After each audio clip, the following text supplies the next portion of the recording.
Hello friends, आपके अपने channel Jaiswal virtual classes में एक बार फिर आपका स्वागत है। फ्रेंड्स, आज मैं एलटी मेंस एग्जाम को दृष्टिगत रखते हुए फिर एक नए टॉपिक के साथ आपके बीच में उपस्थित हुआ हूं। और आज की इस क्लास में फ्रेंड्स, हम जिस महत्वपूर्ण टॉपिक पर डिस्कस करने वाले हैं वो है राजनीति में अपराधीकरण को रोकने हेतु चुनाव सुधारों पर चर्चा कीजिए। बहुत ही महत्वपूर्ण टॉपिक है फ्रेंड्स। यहाँ से जो है परीक्षाओं में विभिन्न प्रकार के क्वेश्चन आते हैं, विभिन्न तरह से घुमा करके क्वेश्चन पूछे आते हैं।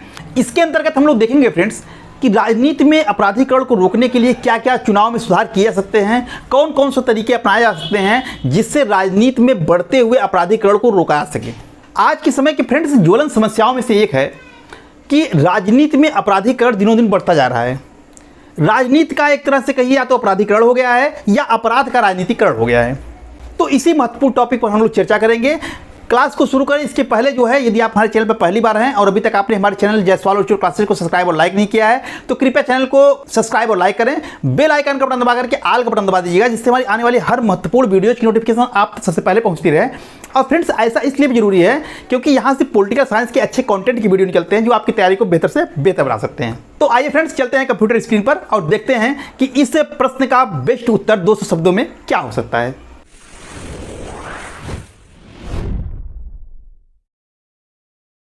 तो friends, LT mains exam answer writing technique दीर्घ उत्तरी का प्रश्न है, जिसके लिए कुल निर्धारित अंक हैं 12, समय 9 मिनट, अधिकतम शब्दों की सीमा जो है इस प्रश्न के लिए है वो 200 शब्द है। प्रश्न बड़ा ही महत्वपूर्ण है कि राजनीति में अपराधीकरण को रोकने हेतु चुनाव सुधारों की आवश्यकता पर चर्चा कीजिए। आप जानते हैं कि वर्तमान समय में राजनीति का अपराधीकरण या अपराध का राजनीतिकरण हो गया है, तो जिसके कारण जो है लोकतांत्रिक मूल्यों की बहुत हानि हो रही है। ऐसे में प्रश्न बनता है कि राजनीति में अपराधीकरण को रोकने हेतु चुनाव सुधार की आवश्यकता पर चर्चा कीजिए। यानी कौन कौन से चुनाव सुधार हो सकते हैं जिससे राजनीति में जो है अपराधियों की भागीदारी की संख्या को कम से कम किया जा सके। तो यही आपको लिखना है। तो शुरुआत देखिए, हम भूमिका से कर रहे हैं। भूमिका में लिखा गया है फ्रेंड्स कि राजनीति का अपराधीकरण भारतीय लोकतंत्र के लिए गंभीर चुनौती बन चुका है। आपराधिक पृष्ठभूमि वाले व्यक्तियों के राजनीति में प्रवेश से लोकतांत्रिक मूल्यों, सुशासन एवं जनता के विश्वास पर प्रतिकूल प्रभाव पड़ता है। इसीलिए प्रभावी चुनाव सुधारों की आवश्यकता है। एक भूमिका देने के बाद अब हम आते हैं कि वास्तव में कौन कौन से चुनाव सुधार को हम अपना सकते हैं जिससे राजनीति में अपराधियों की भागीदारी को कम किया जा सके या ख़त्म किया जा सके। तो पहला देखिए, लिखा है कि आजीवन प्रतिबंध, यानी गंभीर अपराधों जैसे बलात्कार हुआ, हत्या, भ्रष्टाचार में दोषी ठहराए गए व्यक्तियों के चुनाव लड़ने पर आजीवन प्रतिबंध लगे। यानी ऐसी व्यवस्था होनी चाहिए कि यदि किसी व्यक्ति को गंभीर अपराधों में दोषी ठहरा दिया जाता है तो उसको आजीवन चुनाव लड़ने पर प्रतिबंध हो जाए। तो ऐसे में अपराधियों की जो है राजनीति में भागीदारी कम हो सकती है। दूसरा है त्वरित न्यायालय। राजनेताओं के मुकदमे के त्वरित निपटारे के लिए विशेष अदालतों का गठन हो ताकि सजा मिलने में देरी ना हो। ये बहुत इंपॉर्टेंट है, फास्ट ट्रैक कोर्ट स्थापित किया जाए। वर्तमान में हमारी न्याय प्रणाली इतनी लचर है कि अपराधी जो है उसको सजा मिलने में वर्षों लग जाते हैं और कभी कभी तो वो अपनी पूरी उम्र की सीमा पूरी कर करके तब मर भी जाता है, तब तक सजा नहीं मिल पाती है। इसलिए जरूरी है कि न्याय जो है वो समय पर मिले, अपराधियों को सजा जो है समय पर मिले। इसके लिए फास्ट ट्रैक कोर्ट यानी त्वरित न्यायालय की स्थापना होनी चाहिए, जो जल्द से जल्द कम से कम समय में जो है निर्णय सुना करके उनको सजा दे सके, उनके असली मुकाम तक उनको पहुंचा सके। इससे क्या होगा कि इससे राजनीति में उनका करियर खत्म होगा और अपराधियों की राजनीति में भागीदारी कम से कम होगी। अगर ये प्रावधान होता रहा कि कोई अपराध करने के बाद भी राजनीति में सक्रिय रहा, क्योंकि उसको सजा ही नहीं मिली, सजा मिलने में उसको 20 साल लग गई, तो 20 साल तो वो राजनीति में रहेगा ना। 20 साल में तो वो दीमक की तरह पूरे सिस्टम को खोखला कर देगा। इसलिए जरूरी है कि ऐसे लोगों को चिन्हित करके फास्ट ट्रैक कोर्ट के माध्यम से उन पर जो है त्वरित मुकदमा चला करके त्वरित निर्णय दिया जाए, जिससे कि उनको राजनीति में जाने से रोका जा सके। अगला फ्रेंड्स, पारदर्शिता। पारदर्शिता, इसमें लिखा है कि उम्मीदवारों की आपराधिक पृष्ठभूमि, संपत्ति एवं शैक्षिक योग्यता का अनिवार्य खुलासा पारदर्शिता को बढ़ाता है। यानी व्यवस्था जो है ऐसी होनी चाहिए कि जब भी कोई उम्मीदवार चुनाव लड़े तो उसकी जितनी आपराधिक पृष्ठभूमि है, उसके पास जितनी संपत्ति है, उसकी क्या शैक्षिक योग्यता है, ये मतदाताओं को विधिवत इसकी जानकारी दी जानी चाहिए। व्यवस्था तो है, वर्तमान समय में लोग घुफड़ा करते हैं, लेकिन वो घुफड़ा पत्र में ही सीमित रह जाती है। इसकी व्यापक रूप से यह जानकारी जो है जनता तक पहुंचाई जानी चाहिए कि जो उम्मीदवार खड़े हैं उनकी आपराधिक पृष्ठभूमि क्या है, उनके पास कितनी संपत्ति है, क्या शैक्षिक योग्यता है। तो इससे जो है जनता को निर्णय लेने में आसानी होगी और अच्छे उम्मीदवार को चुन के भेजेगी, तो आपराधिक पृष्ठभूमि के लोग वैसे ही राजनीति से बाहर हो जाएंगे। चौथा है कि भीतरी लोकतंत्र, यानी दलों के भीतर आंतरिक लोकतंत्र अनिवार्य हो ताकि दागी उम्मीदवारों को टिकट ना मिले। अब देखिए फ्रेंड्स, ऐसी व्यवस्था की जाए जिससे राजनीतिक दलों के भीतर भी लोकतांत्रिक नियमों का पालन हो। अभी तक अधिकांश दलों में यह व्यवस्था है कि जो दल का मुखिया होता है वह जिसे चाहे उसे चुनाव में टिकट दे देता है। दल का मुखिया जो है वो अधिक सीट जीतने के चक्कर में आपराधिक पृष्ठभूमि के लोगों को टिकट दे देता है। उन्हें लगता है कि ऐसा व्यक्ति जो है वो धन बल के आधार पर, बाहुबल के आधार पर चुनाव जीत लेगा, इससे उनकी सीट बढ़ जाएगी। इसी सोच ने जो है राजनीति का अपराधीकरण कर दिया है और उस दल के मुखिया के निर्णय का कोई बोर्ड का जो अन्य मेंबर हैं वो विरोध भी नहीं कर सकते हैं। वो उन पर आंख मूंद कर अपनी सहमति देते हैं और अगर कोई उसका विरोध करने का प्रयास करता है, दल के मुखिया का विरोध करता है, तो उसे बाहर का रास्ता दिखा दिया जाता है। यह टिकट वितरण का लोकतांत्रिक नियम नहीं बल्कि यह तानाशाही प्रणाली है। होना यह चाहिए फ्रेंड्स कि दल के जो संसदीय या चुनाव समिति होती है उसमें टिकट चाहने वाले लोगों के नाम रखे जाने चाहिए, उस पर विचार विमर्श व्यापक रूप से होना चाहिए, फिर बहुमत के आधार पर निर्णय लेकर टिकट देना चाहिए। और जब बहुमत के आधार पर टिकट का निर्णय होगा तो जरूरी नहीं है कि बाहुबली को ही टिकट मिल जाए।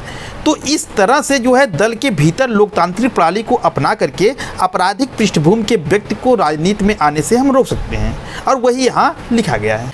पांचवा है चुनाव व्यय की निगरानी, यानी कि चुनाव में जो खर्च हो रहा है उसको भी निगरानी किया जाए ताकि धन बल एवं बाहुबल के प्रभाव को कम किया सके और कठोर दंड की व्यवस्था हो सके। यानी कि चुनाव में आपराधिक प्रवृत्ति के जो लोग होते हैं पैसों के दम पर चुनाव जीत जाते हैं, अपने बाहुबल के दम पर चुनाव जीत जाते हैं।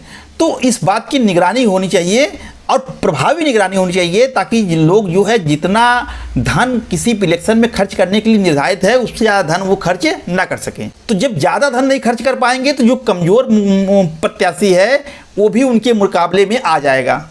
अन्यथा तो पैसे और बाहुबल के दबाव में ही आधे प्रत्याशी जो है वो चुनाव हार जाते हैं।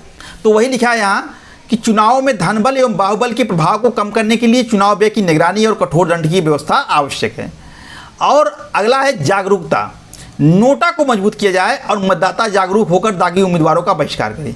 सबसे प्रभावी कदम यह है कि मतदाता को जागरूक किया जाए, क्योंकि मतदाता अगर जागरूक रहेगा वही चुनता है, वही दागी उम्मीदवार, वही हत्यारे को, वही बलात्कारी को जो है चुन करके सदन में भेज देता है। तो मतदाताओं को जागरूक किया जाए कि ऐसे उम्मीदवारों का वो बहिष्कार करें जो दागी प्रवृत्ति के हैं, जिनका आपराधिक इतिहास है। स्वच्छ छवि के लोग अगर चुनाव में जीत कर जाएंगे तो वो सिस्टम को अच्छा करेंगे, भ्रष्टाचार को कम करेंगे। नहीं तो ऐसे दागी लोग जाएंगे तो भ्रष्टाचार बढ़ेगा और शासन व्यवस्था अप्रभावी हो जाएगी। तो इसलिए जरूरी है कि मतदाताओं को जागरूक कीजिए कि इसका बहिष्कार किया जाए।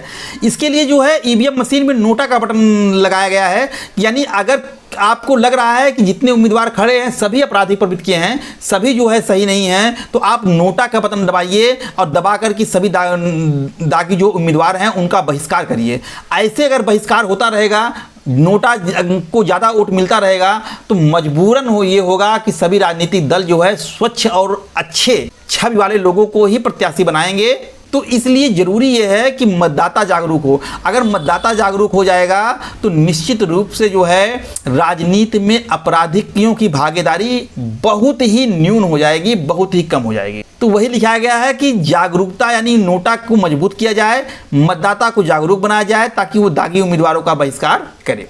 तो इस तरह से हमने कुल 6 पॉइंट बताए हैं जिसके माध्यम से या जिसको अपना करके राजनीति में अपराधियों की भागीदारी को कम या खत्म किया जा सकता है। इसके बाद हम निष्कर्ष की तरफ आते हैं।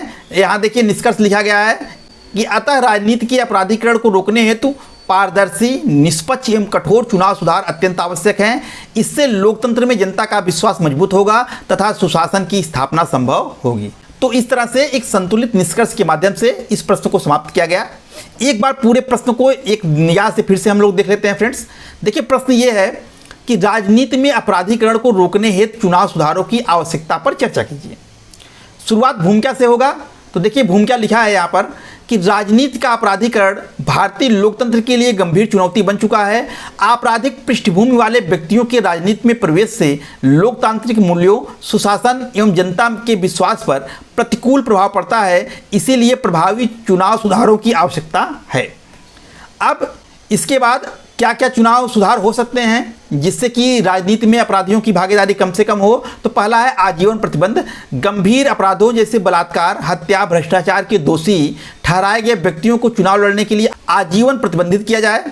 त्वरित न्यायालयों की स्थापना की जाए। राजनेताओं के मुकदमे के त्वरित निपटारे के लिए विशेष अदालतों का गठन हो ताकि सजा मिलने में देरी ना हो। पारदर्शिता हो, यानी उम्मीदवारों की आपराधिक पृष्ठभूमि, उनकी संपत्ति, शैक्षिक योग्यता का अनिवार्य रूप से खुलासा हो जिससे कि पारदर्शिता बढ़े। भीतरी लोकतंत्र, दलों के भीतर आंतरिक लोकतंत्र अनिवार्य हो ताकि दागी उम्मीदवारों को टिकट न मिले।